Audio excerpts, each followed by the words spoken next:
Canaan, and we now understand through archaeology and studying maps that the Holy City of Mecca was in northern Arabia, in a place called Petra.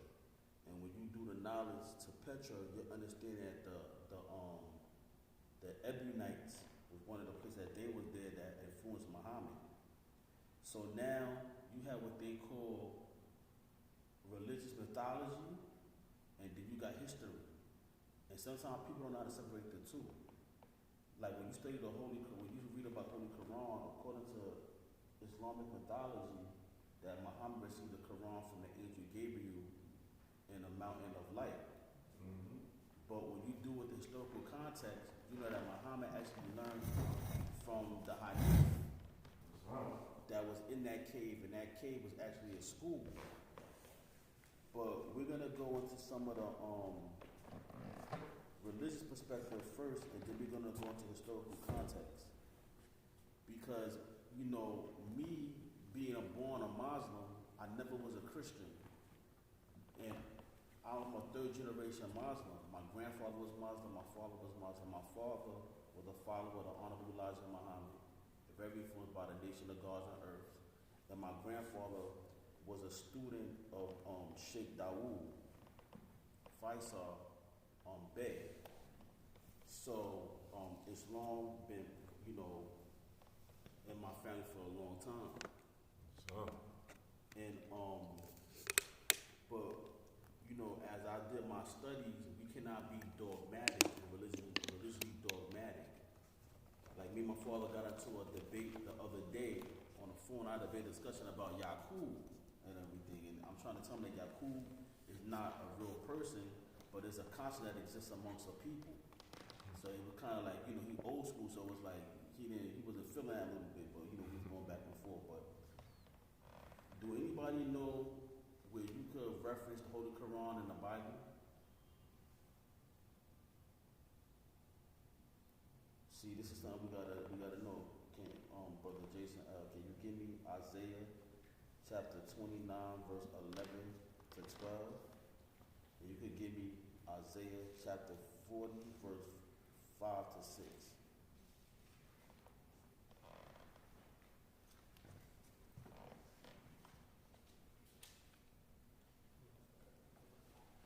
Isaiah chapter 29, verse 11 to 12. For you, this whole vision is nothing but words sealed in a scroll.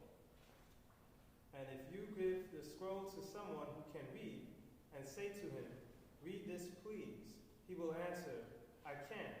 It is sealed. Or if you give the scroll to someone who cannot read, and say, read this, please, he will answer, I don't know how to read. That's all. When we read out of Babylon the Temple 2 last week, what did it say about Muhammad? You remember? Said the angel. First, I rise to my highest heights, giving proper praise to Father God, Allah, give honors to all prophets, Jesus, Buddha, Confucius, Muhammad, etc., and the last prophet in these days of times, Jeffrey, Haram, Giddy L. I greet y'all in peace. Said remember the subject that we talking about? Angel Gabriel told him to read. Exactly what Muhammad said. I can't read. So now we have something in the biblical text that's in continuity with Muhammad and the revelation of the Holy Quran. Wow. Now give me what you got. Isaiah 40, verses 5 to 6. And the glory of the Lord shall be revealed, and all flesh shall see it together. For the mouth of the Lord hath spoken it. The voice said, cry. And he said, what shall I cry? All flesh is grass, and all the godliness thereof is as the flower of the field. Islam? So this is what foretold in Isaiah. I cannot read without, what shall I read? Muhammad expressed are strictly similar to the early prophets such as Isaiah was. The prophecies and the hearing and the voice saying, cry out and ask, what shall I cry? In Isaiah 40, verse 6. These same words are used and related with what happened to Muhammad. he recited each year in a cave, retreat to each year in a cave in Mount Hera, close to Mecca, just like the prophet Isaiah prophesied. Muhammad asked, what shall I recite? Give me the big Quran, chapter 96, verse 1 to 5. And someone give me Isaiah, chapter 29, verse, no, we got that already. Give me big Quran, chapter 96, verse 1 to 5.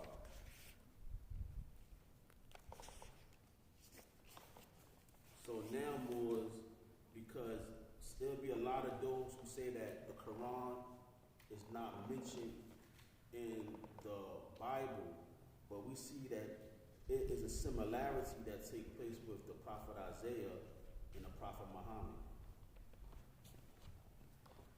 Proclaim or read in the name of thy Lord and cherisher who created man out of a mere clot of congealed blood. Proclaim, and thy Lord is most bountiful. He who taught the use of the pen, taught man that which he knew not. Give me your Quran. Let me see what your Quran says. Yeah, this is. You got to get to Yusuf Ali. You got to get Yusuf Ali. Yeah. What's the Chapter 29, verse 1 to 5. Yeah, but we're not dealing with that book right now. I got you. The Quran? Yeah, big Quran. Yeah. 29, 1, 5? 96. 96, 1 to 5. 96, 1. Okay.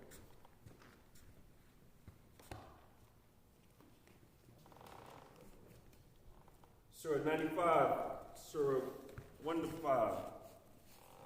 By the fig and the olive and Mount Sinai, and this city made secure. That's chapter 96, chapter 96. No, I'm in the wrong. Clock, 96. Pardon me.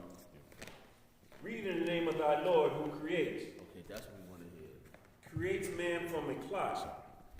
Read, and thy Lord is most generous, who taught by the pen, taught man what he knew not. That's 1-5. Islam. So read, which is the word Iqra. The angel Gabriel delivered him the Quran. In Isaiah, in Isaiah, the book to one who is illiterate, saying, please read this. He will say, I cannot, for it is sealed. And again, giving it to one who is not literate, saying, him, please read this. He will say, I cannot read. So now you see the reference there with the Holy Quran of Mecca and the Holy Bible, which is the book of Isaiah. Which Isaiah is a very important book when you deal with the Prophecy. Yeah, prophecies, but the book, the Bible itself is dealing with prophecy, but Isaiah is a very important book when you go back to Medina during the time of Prophet Muhammad, when he came in contact with the Jews of Medina. The Torah consisted primarily of the 5 books, but they had the book of Isaiah in their book at the time.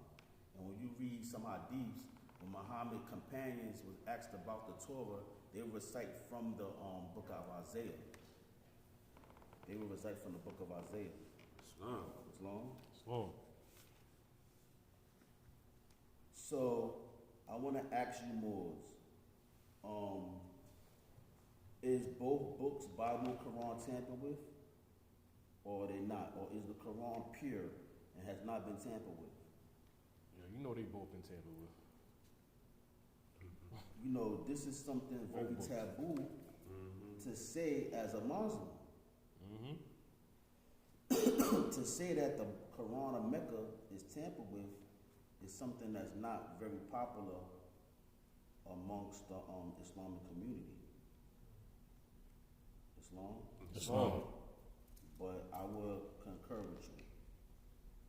Both of the books have been tampered with. And I'm trying to find what I got. I marked this off. Take your time, Mo. You dropping it, man. Islam.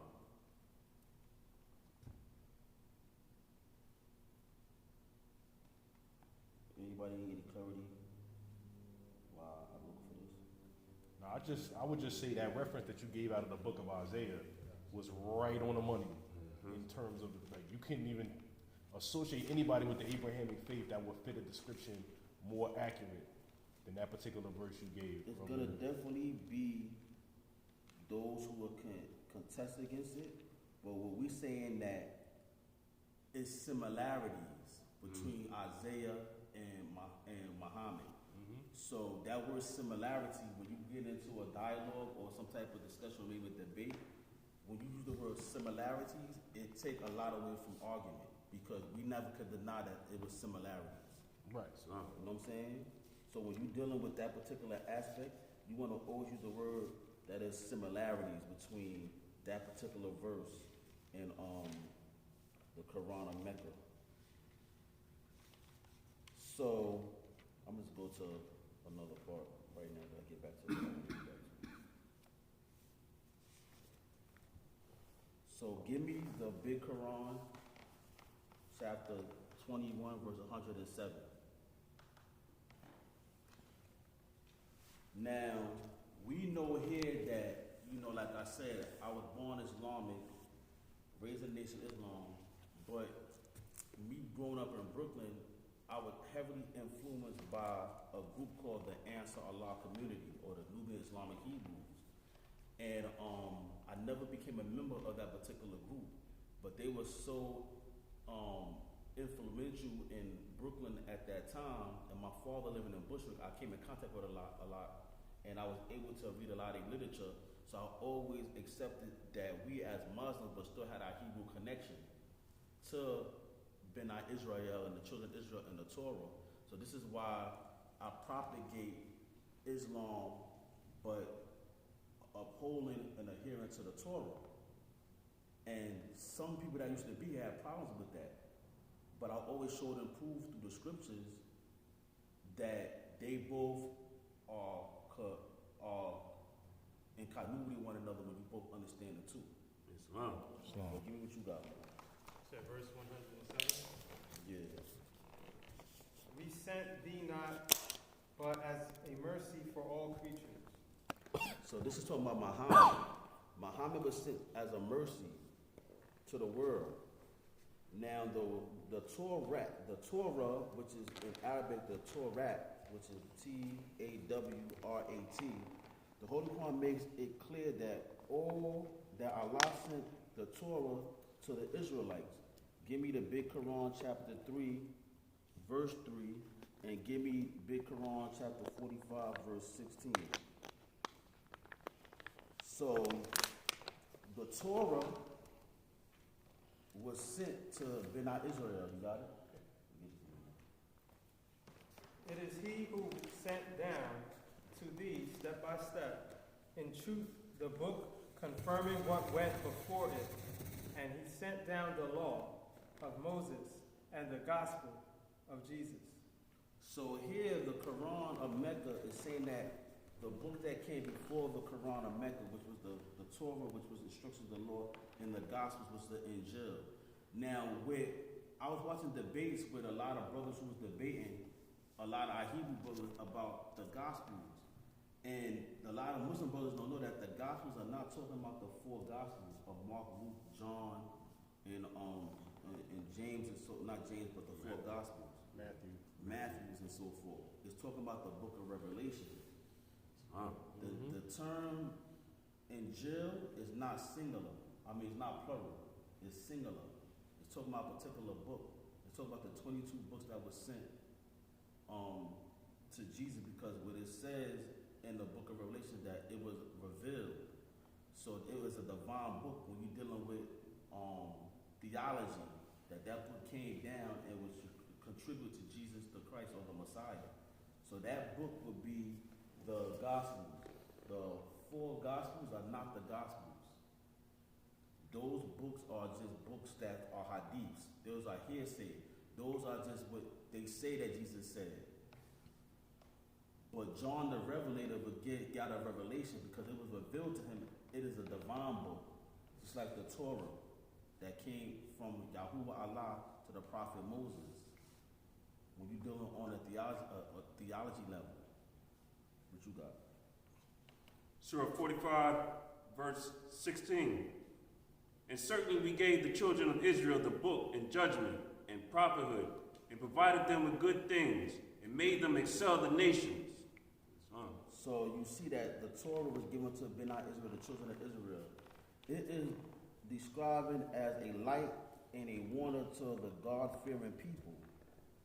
Give me the big Quran, chapter 21, verse 48, and give me chapter 40, verse 55.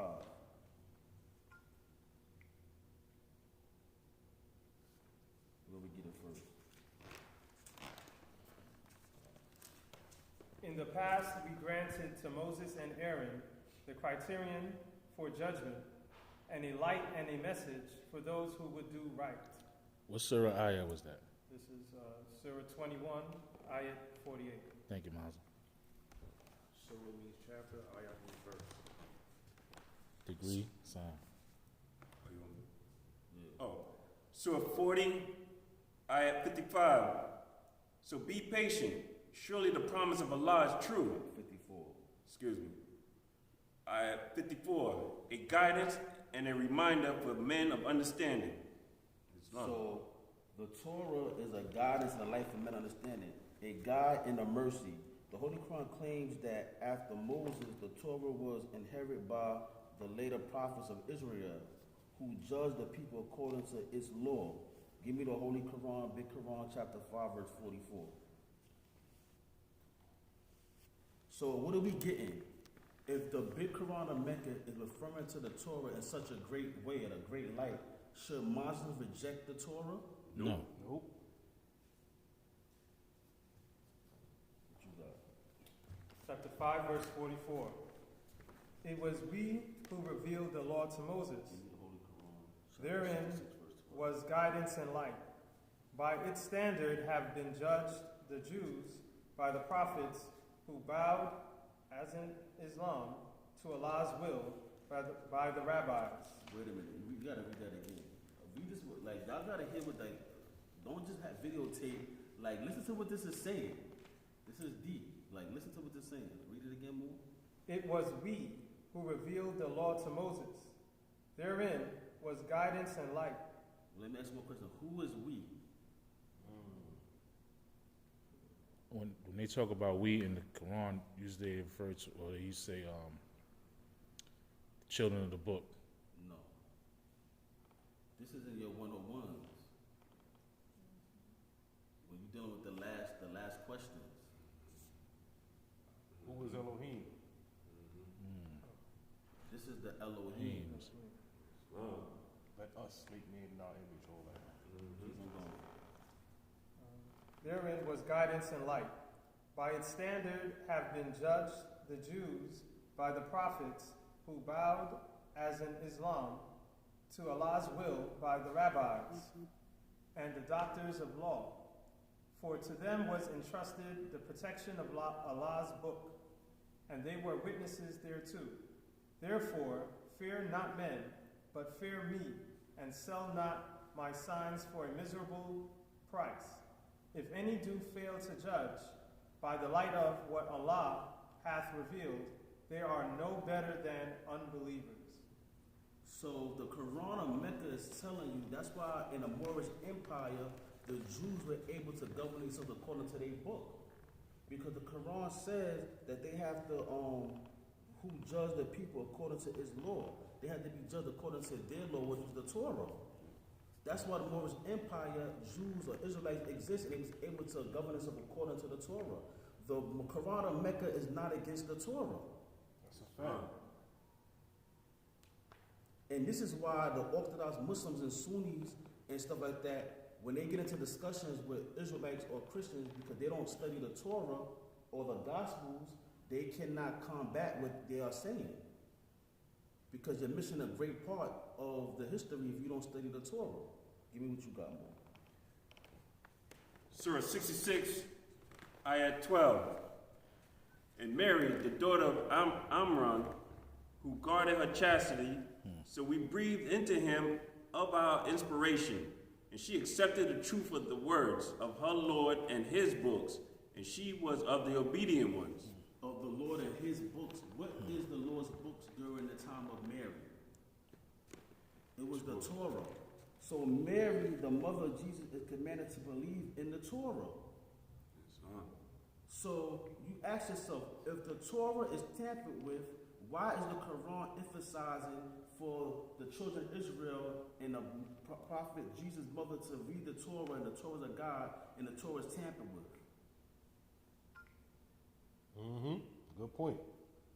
Does it make sense? Somebody give me the big Quran, chapter 3, verse 48. And somebody give me on chapter 3, verse 79. I'm going to make this quick, so I'm going to get to a point.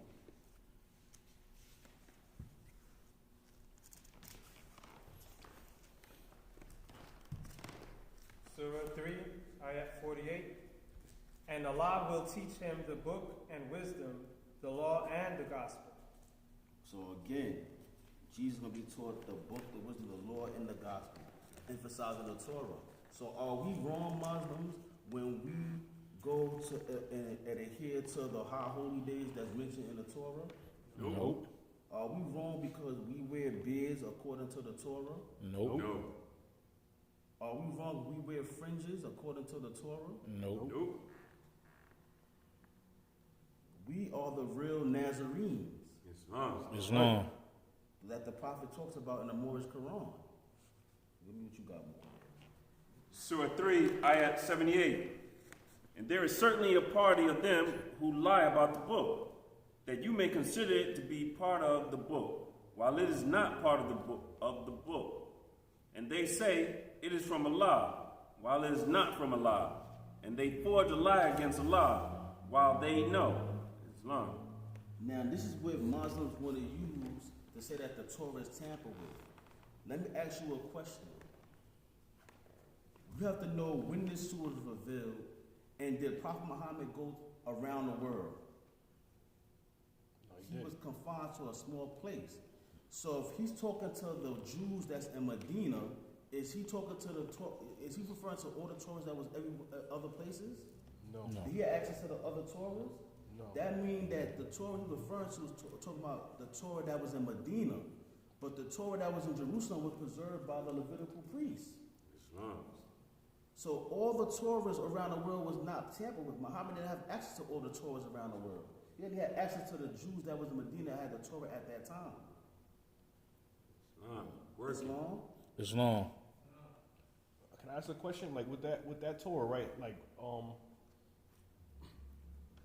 if he didn't see other Torahs, or if other Torahs that weren't untampered with didn't exist, how would you know that the original or the Torah that he had access to was tampered with? Like if he didn't have an original that wasn't untampered, or had a group that he knew had a pure version. It was never original Torah at the time. You can't find original Torah. It's like you can't find original Quran.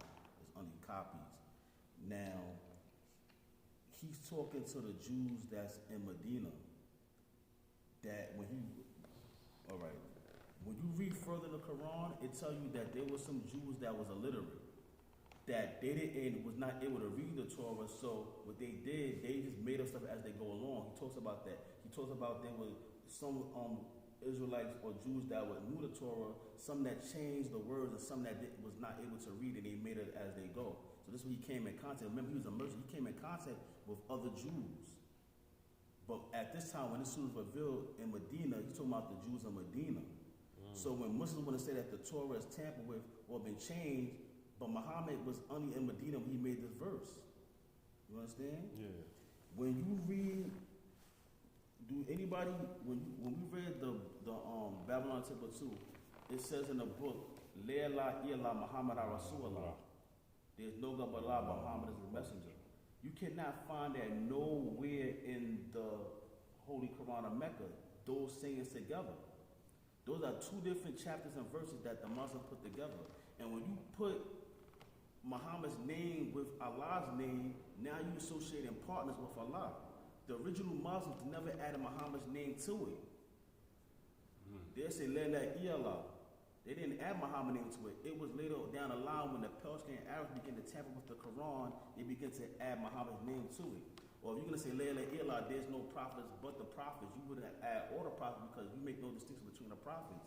But the Muslims became Mohammedan. They became worshippers of Muhammad and not worshippers of Allah. So they added Muhammad's name to the prayer.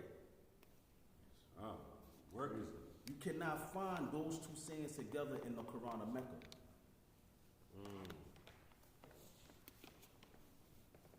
So we not them type of Muslims that's afraid to say that somebody played around with the book. Islam? Islam.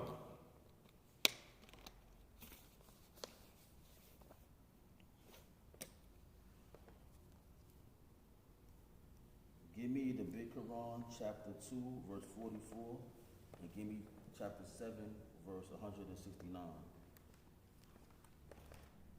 The Big Quran also talks about the Zabar. Who knows who the Zabar is? That's the book of Psalms. Surah 2, Ayat 44. Do ye enjoin right conduct on the people and forget to practice it yourselves, and yet ye study the scripture. Will ye not understand? This is when the Jews was around Muhammad in Medina studied it belonged that it was revealed from their Lord. Do what you got. Surah 7, Ayat 169. Then after them came an evil posterity, who inherited the book, taking the frail goods of this low life and saying, it will be forgiven us. And if the light good came to them, they would take it too. Was not a promise taken from them in the book that they would not speak anything about Allah but the truth. And they study what is in it. And the abode of the hereafter is better for those who keep their duty. Do you not understand? Islam.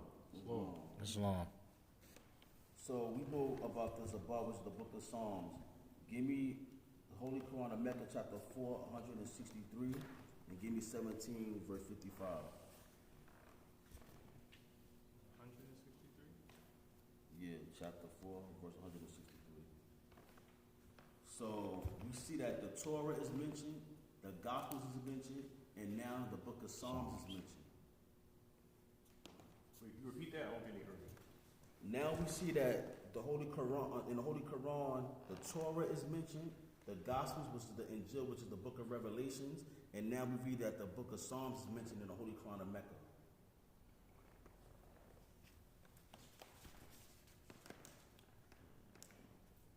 We have sent thee inspiration as we sent it to Noah and the messengers after him. We sent inspiration to Abraham, Ishmael, Isaac, Jacob, and the tribes to Jesus, Job, Jonah, Aaron, and Solomon, and to David we gave the Psalms. So you see these books. Now, how can Muslims worldwide follow hadiths that's made by men that came after Muhammad when none of these names are referenced in the Torah, but reject the Bible and the Torah when the prophets of Beni Israel is mentioned all throughout the Quran of Mecca, but you want to reject the Bible, pick up hadiths, words of men, but don't want to pick up the holy scrolls that came down from Allah according to the narrative, which is the Torah, the Gospels, and the Psalms. We have to be an adherent to these holy books as a Muslim. Islam. That's right. What you got? Surah 17, Ayah 55. And the Lord best knows those who are in the heavens and the earth. And certainly we made some of the prophets to excel others. And to David we gave the Zabir. I'm not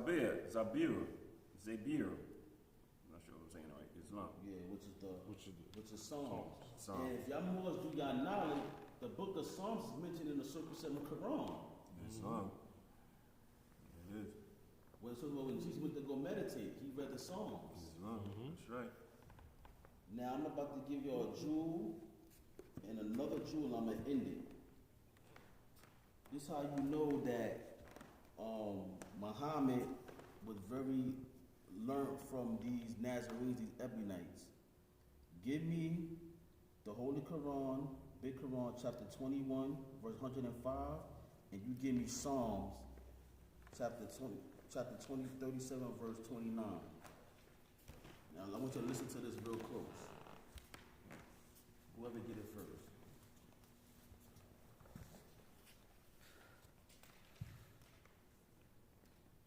Surah 21, Ayat 105. Before this, we wrote in the Psalms, after the message given to Moses, my servants, the righteous, shall inherit the earth.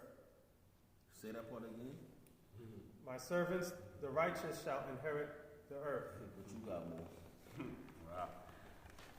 Psalm 37, verse 29. The righteous shall inherit the land and dwell therein forever. This is the same thing that you see in the Quran of Mecca. Islam. That it comes from the Psalms according to the Quran of Mecca. And where do we read that at? Psalm. Torah. In Psalms. So many indicators that the present Quran is complete. Many verses in several whole chapters which were included in some copies of the Holy Quran are not available in its present official Holy Quran. For example, consider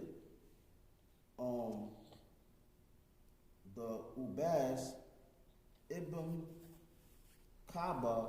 He was the best Holy Quran reciter. We find that his copy of the Holy Quran contains a vast number of verses which were different from the official text of Uthman, but which often agrees with Ibn Mas'ud text. So it shows that in the early Quranic text that it varies. That all the early texts, they vary from one another because the Quran has been tampered with by the pale-skinned Arabs. And I'm going to go further into how the Quran been tampered with, and that both books, Bible and Torah, have been played around with, and that we can't be dogmatic with these books. You're going to see errors in both of these books. Because we're going to deal with this from a scholastic perspective, and we're not going to be emotionally involved. Oh my God, we Muslim, we can't say this because we're Moorish Americans. We dealing with the facts. Islam. And the truth. That's right. So with that, I say peace. Peace.